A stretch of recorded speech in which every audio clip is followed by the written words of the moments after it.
Yes, in particular, hospitality and nighttime industries counting the cost, perhaps an estimated 300 million visitors to UK night spots each year. The business is regarded as the backbone very often to the economy of various towns and cities, but still reeling from the lockdowns. They're now facing the impact, of course, of the latest U-turn, that alcohol duty rate freeze, and obviously the energy problems as well. But everyone's going to have to start paying that alcohol duty now, it seems. Well, joining us now is Michael Kill, the Chief Executive of the Nighttime Industries Association, which represent venues across the UK. Michael, there's so much going on that might affect your members, the nighttime industries. Alcohol prices going up, fuel bills going up, and that energy package only lasting till April, and people having less cash around because of mortgages and those fuel bills. Which is of the biggest concern to your members? Well, as you can appreciate, operating costs are the biggest concern at the moment. There is almost a false economy seeing a busy venue these days, particularly pubs and bars that you'll see in the high street that are busy with customers. The fact of the matter is, in the background, they are, acutely aware of how much pressure they're under financially at the moment. And recent survey that we put out is 7 out of 10 businesses are either barely breaking even or losing money.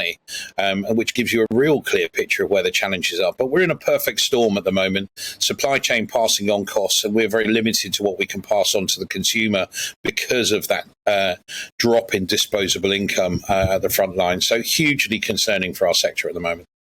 What's the latest blow now? Alcohol duty going on to these drinks. And I guess a lot of venues have been trying to absorb as many cost increases as possible, but there must be a limit to that. Well, we are reaching that limit and have been for the last sort of 4 or 5 months, if I'm going to be really honest. We've seen businesses go by the wayside. We're losing about 50 pubs a month at the moment, and we're not going to get them back, sadly. And the worry that we have is, if this continues, we are going to see a huge amount of businesses go to the wall. And with that comes a lot of jobs that will be lost from young people across the country and people that work within our sector and enjoy it. And, as we pass on to the public, it's very clear once they're gone, they're gone. So we need to do the work now to secure them, to streamline their operating, make sure that they're restructuring appropriately, and try to work with government to try and get to a point where we look at things like deregulation.